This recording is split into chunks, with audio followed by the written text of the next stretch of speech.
Terima kasih pemirsa yang kembali bersama kami dan kita di segmen Bincang Emiten, dan pagi hari ini saya akan berbincang bersama dengan emiten yang baru saja akan melantai di Bursa Efek Indonesia pada hari Jumat besok. Dan kita lihat dulu prospektusnya, seperti selengkapnya bisa Anda saksikan di layar bahwa emiten ini pemirsa adalah PT Nusantara Sawit Sejahtera Tbk atau dengan kode saham NSSS.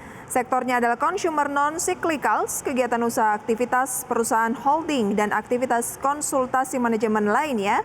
Harga IPO-nya adalah Rp127. Saham yang dilepas adalah 15%. Raihan dana IPO sebesar Rp453 miliar. Tanggal IPO-nya Jumat 10 Maret besok, begitu ya. Dan langsung saja kita akan membahasnya pemirsa bersama dengan direkturnya, yaitu Bapak Kurniadi Patriawan dari PT Nusantara Sawit Sejahtera Tbk. Halo, selamat pagi Pak.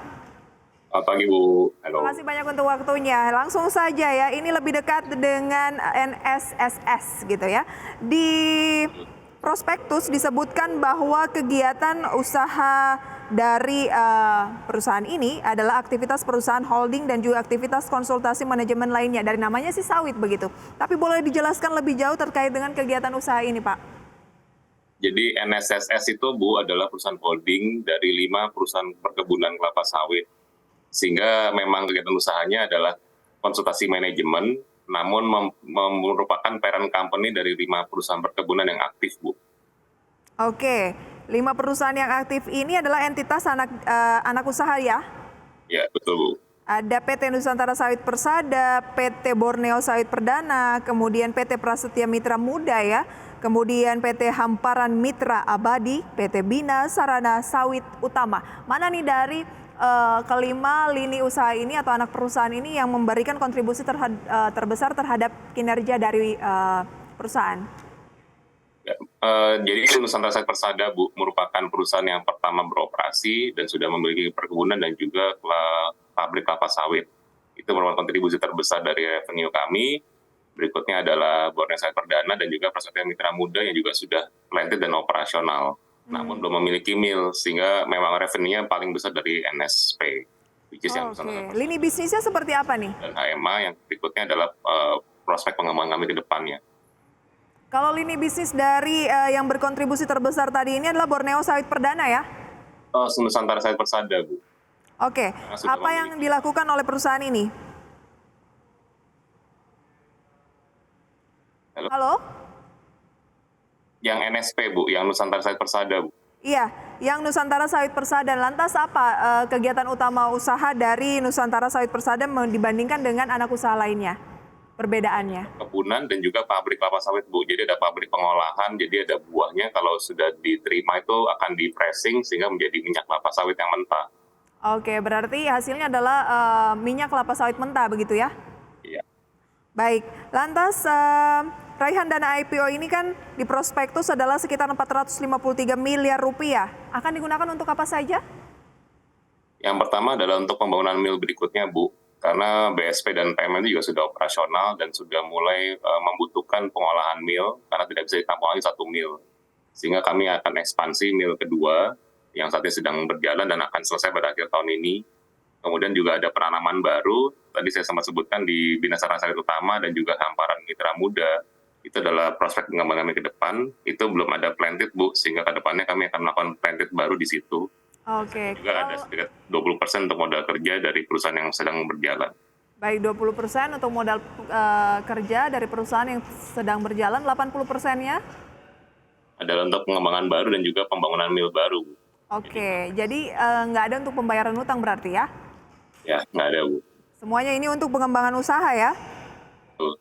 Oke, pasca IPO kan atau menjadi perusahaan publik, perusahaan memang diwajibkan untuk mempublikasikan laporan keuangan, pajak, akuntansi, dan bisnis terkait kepada masyarakat. Nah, kira-kira nih seperti apa kinerja di tahun 2022? Karena ini kan juga bisa menjadi acuan dari para pemirsa untuk melakukan aksi investasi di emiten ini nantinya. Ya, 2022 kami cukup baik, Bu. Namun memang ada beberapa kendala seperti kondisi global yang kurang baik sehingga membuat harga pupuk dan juga BBM itu meningkat cukup tajam. Sehingga kami memang ada penurunan dari 2021 Nah, di 2023 ini kami membukukan pendapatan meningkat sekitar revenue 25% dibandingkan 2022, sehingga kami akan membukukan angka yang cukup baik di 2023 ini. Untuk Oke. 2022-nya memang agak menurun sedikit. Kalau 2022 kan agak ada kendala begitu ya. Nah, Iya. kinerjanya misalnya laba ataupun pendapatan cenderung turun atau seperti apa? Kalau revenue sebenarnya kurang lebih balance Bu dengan 2021, namun untuk profit memang turun karena costing yang cukup naik, meningkat tajam dari pupuk dan juga BBM. Nah, sejauh mana Anda optimis memandang tahun 2023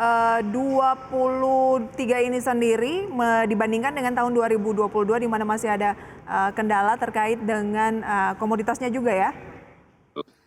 2023 ini kami optimis Bu dengan ya, harga yang cukup stabil, apalagi di awal tahun ini kita lihat harga sudah meningkat lumayan.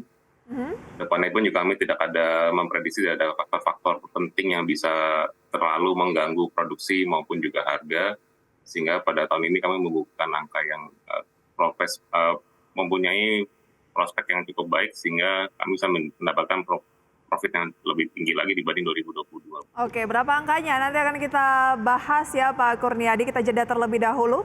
Dan pemirsa segmen Bincang Emiten akan kembali usai jeda pariwara berikut. Terima kasih pemirsa Anda kembali bersama kami dalam segmen Bincang Emiten bersama dengan Pak Kurniadi Patriawan, Direktur dari PT Nusantara Sawit Sejahtera Tbk atau NSSS yang akan IPO besok. Oke, Pak Kurniadi, IPO-nya sudah besok begitu ya. Kira-kira proyeksinya akan seperti apa dan harapannya tentunya menguat ya? Of course dong Bu. Oke, agak deg-degan gitu nggak Mas? Misalnya peluangnya akan naik atau turun karena biasanya di awal segala kemungkinan bisa terjadi. Deg-degan sih Bu, tapi kami optimis Bu, karena memang responnya pun dari yang kami lihat saat ini cukup baik, sehingga kami mengharapkan besok juga akan mendapatkan hasil yang ya baik lah Bu. Oke. Boleh dijabarkan lebih jauh respon yang baik ini seperti apa? Sorry Bu, gimana Bu? Boleh dijabarkan lagi respon yang baik di masa book building kemarin itu seperti apa? Kami pada book building kami sudah mendapatkan target kami Bu, kemudian pada saat pooling pun juga kami mendapatkan respon yang cukup baik, sehingga kami meskipun deg-degan tapi merasa cukup optimis dengan besok Bu. Oke, tetap optimis ya bahwa besok ini peluangnya akan positif. Baik, apa yang masih menjadi tantangan terkait dengan bidang usaha yang perusahaan geluti di tahun 2023 ini yang tampaknya ini masih akan terus diupayakan agar bisa terlewati? 2023 ini Bu, kami merasa tantangan terbesar adalah ketidakpastian cuaca Bu. Karena memang apabila dari segi operasional kami sudah mempunyai operasi yang cukup baik. Kami juga masih memiliki pertumbuhan ke depan karena umur tahanan kami masih muda. Kami juga memiliki lahan-lahan yang bisa kami kembangkan berikutnya. Kami masih punya banyak PR Bu, tapi apabila tantangan itu kami merasa yang terbesar adalah cuaca yang agak sulit ditebak ya belakangan ini. Nah, untuk mengantisipasi hal tersebut bagaimana? Karena cuaca kan sulit dikendalikan ya. Iya betul Bu. Kami ada beberapa antisipasi Bu, seperti saya punya perbaikan jalan, kami selalu setiap sedia karena memang cuaca itu biasanya mengganggu dari segi transportasi ya. Jadi kami ada alat-alat yang kami siapkan untuk menjaga kondisi jalan. Kemudian dari segi pemanennya pun juga kami selalu sediakan, pastikan bahwa mereka selalu siap untuk memanen meskipun apabila ada gangguan cuaca sehingga mereka tidak bisa panen pagi, mungkin harus panen siang. Baik, berapa proyeksi laba ataupun pendapatan di tahun 2023 ini? Tadi di segmen sebelumnya sudah sempat kita bahas, tetapi angkanya belum ada nih Pak Kurniadi. Kita mau dengar angkanya berapa? Kami kira-kira mempunyai target itu sekitar 1,4 T Bu untuk revenue. Kemudian untuk profitabilitas kami itu kami memiliki proyeksi di 340 miliar. Oke, semoga itu tercapai dan itu meningkat berapa persen dibandingkan dengan periode di tahun 2022? Kalau dari revenue kami meningkat sekitar 25% Bu. Wow. Untuk profit kami menargetkan peningkatan sekitar 400%. Baik, semoga itu tercapai sesuai dengan target atau mungkin kalau bisa ya melampaui begitu ya. Dan Pak Kurniadi, sukses untuk IPO dari perusahaan besok dan bagi Anda yang tertarik bisa melakukan investasi di saham ini, tapi lagi-lagi pemirsa, keputusan investasi kami kembalikan sepenuhnya ke tangan Anda. Terima kasih Pak Kurniadi, sampai berjumpa kembali, selamat pagi. Terima kasih Bu, selamat pagi. Itu dia pemirsa Bincang Emiten kali ini, semoga bisa menjadi referensi sumber informasi untuk portofolio investasi Anda di pasar modal. Tapi jangan beranjak dari tempat Anda, karena perbincangan seputar rekomendasi sentimen yang mempengaruhi dan peluang di pasar modal akan kembali dengan analis usai jeda pariwara berikut. Tetaplah bersama kami di Power Breakfast.